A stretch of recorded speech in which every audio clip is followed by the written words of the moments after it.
Hi ஒருவன். So இந்த வீடியோவில் நம்ம என்ன பார்க்க போகிறோம் அப்படின்னா 12th ஸ்டாண்டர்ட் தமிழ். ஸோ இது வந்து பார்த்திங்கன்னா 90க்கு 84 எடுத்த பேப்பரு. ஸோ ஒரு கிளான்ஸ் நான் பப்ளிக் எக்ஸாம் டைம் தான் காமிக்கலாம்னு நினச்சேன். ஒரு கிளான்ஸ் வந்து பார்த்திங்கன்னா உங்களுக்கு காட்டலாம் அப்படின்னு தான் இது ஒரு பிடிஎஃப் நான் வந்து ஒரு ஸ்டூடெண்ட்ஸ் கிட்ட வாங்கி நான் காட்டுறேன். ஸ்கேன் காப்பி இது.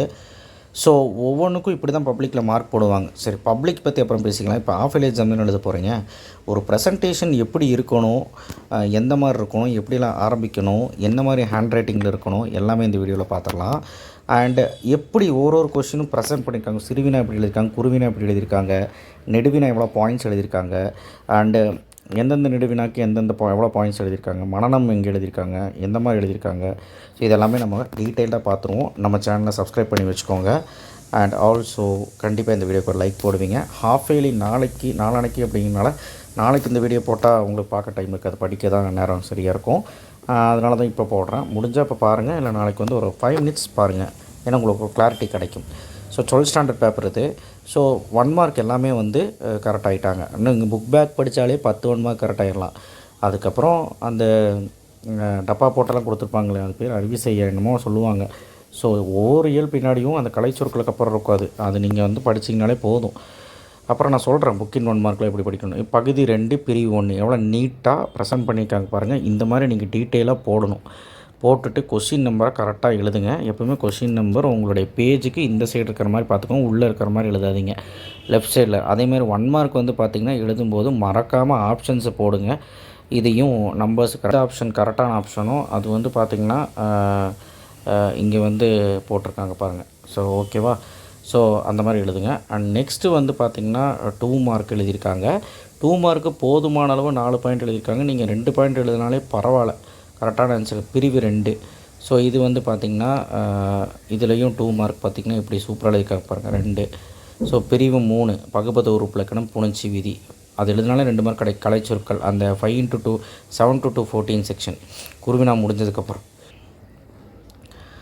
நெக்ஸ்ட்டு வந்து பார்த்திங்கன்னா 26 28 29 அந்த எல்லாமே 7 × 2 14 செக்ஷன் எப்படி நீட்டாக என்ன சொல்ல வந்தோமோ அது கரெக்டாக சொல்லிட்டாங்க.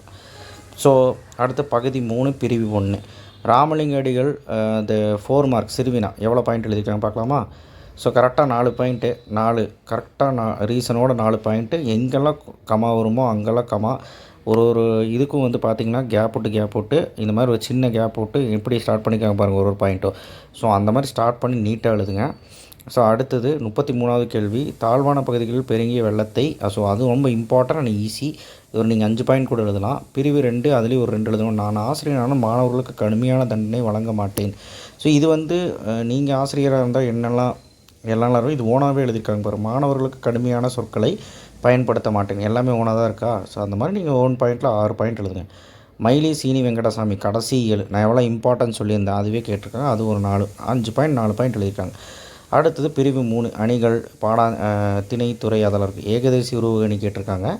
ஸோ அணினா நீங்கள் வந்து என்ன அணின்னு எழுதணும், என்ன அணி டெஃபினேஷன் எழுதிட்டு சான்று ஒன்று குறள் ஏதாவது சொல்லிவிட்டு சான்று விளக்கம் அண்ட் சான்று பொருத்தம் இந்த மாதிரி எழுதினா தான் 4 மார்க் கிடைக்கும்.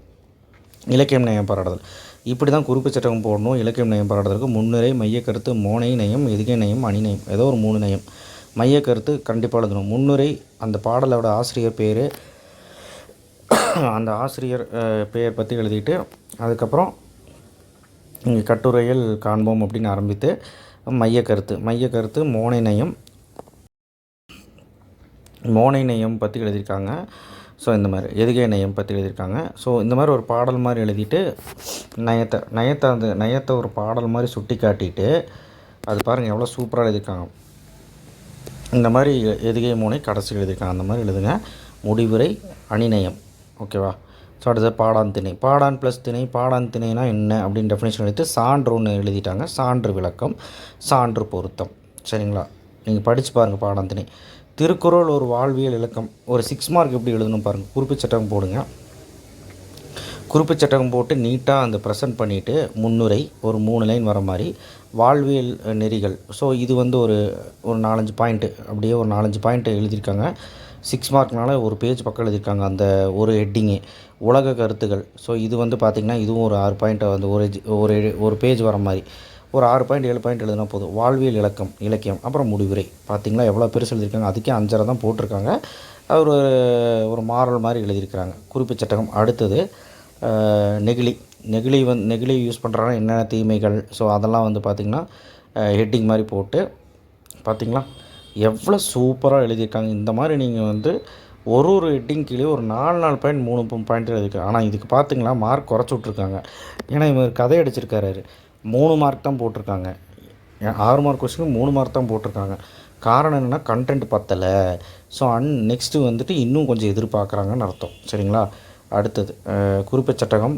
மொழிப்பற்று, சமூகப்பற்று, முடிவுரை. இது இன்னொரு நெடுவினா. இதுக்கு பாருங்களேன், முன்னுரை, மொழிப்பற்றுன்னு சொல்லிட்டு ஃபுல்லாக எழுதியிருக்காங்களா, சமூகப்பற்றுன்னு போல முடிவு. இதுக்கு 5.5 ஏன் போட்டிருக்காங்கன்னா கருத்து என்ன சொல்ல வந்தாரோ அது கரெக்டாக சொல்லிட்டாங்க. இது ரொம்ப சின்ன கொஸ்டின் வேறு, இது அடிக்கடி கேட்பாங்க வேறு இந்த கொஸ்டின், பாரதியின் கடிதம். ஸோ இது இவ்வளோ எழுதினாலே மார்க் போட்டுருவாங்க, அதனால தான் 5.5 போட்டாங்க. ஸோ மார்க் லூஸ் ஆனதே நெடுவினால தான் இருக்குது. ஸோ 84 மார்க் 90க்கு எடுத்திருக்காங்க. 3 மார்க் இதில் போயிடுச்சு. ஸோ அதுக்கப்புறம் ஒரு 1.5 மார்க் ஒரு பக்கம் ஸ்பெல்லிங் மிஸ்டேக்குக்கெல்லாம் போயிடுச்சு. ஸோ இந்த பேப்பரை ஒரு கிளான்ஸ் பாருங்கள். நான் பிடிஎஃபாக தர முடியாது, ஏன்னா இது வந்து ஒரு ஸ்டூடெண்ட்டோடது. ஸோ தயவுசெய்து மன்னிச்சிருங்க. ஒரு ப்ரெசன்டேஷன் எப்படி இருக்குன்னு காட்டுறக்காக தான் காட்டினேன். உங்களுக்கு ஹாஃப் இயர்லி எக்ஸாம் வருது இல்லையா, ஒரு கிளான்ஸ் நம்ம எப்படி எழுதணும் அப்படின்ட்டு.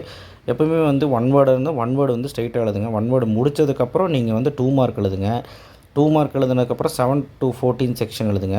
அதுக்கப்புறம் வந்து பார்த்திங்கன்னா சிறுவினா எழுதிட்டு அப்புறம் லாஸ்ட்டில் நீங்கள் நெடுவினா எழுதுங்க. இந்த மாதிரி ஸ்ட்ரைட்டாக எழுதிட்டு வாங்க.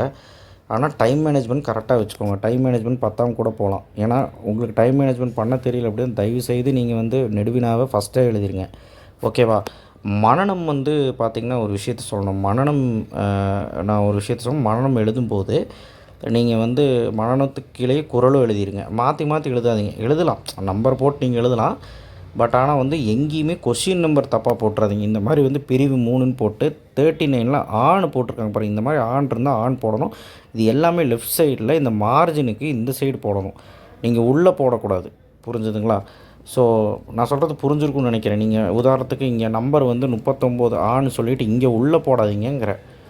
கொஷின் நம்பர்லாம் வெளியே போடுங்க. அந்த மாதிரி கரெக்டாக ஒரு கொஷின் ஆரம்பிக்கிறீங்களா, ஒரு கொஷின் ஆரம்பிச்சிங்க அப்படின்னா ஃப்ரெஷ்ஷாக ஒரு பேஜ் எடுத்து ஆரம்பிங்க. இவர் எப்படி ஆரம்பிச்சுக்க பாருங்கள், இலக்கியம் நயம் பாராடுதல். ஸோ இது முடிச்சுட்டாரு. அடுத்த டீட்டெயில் பாருங்கள்.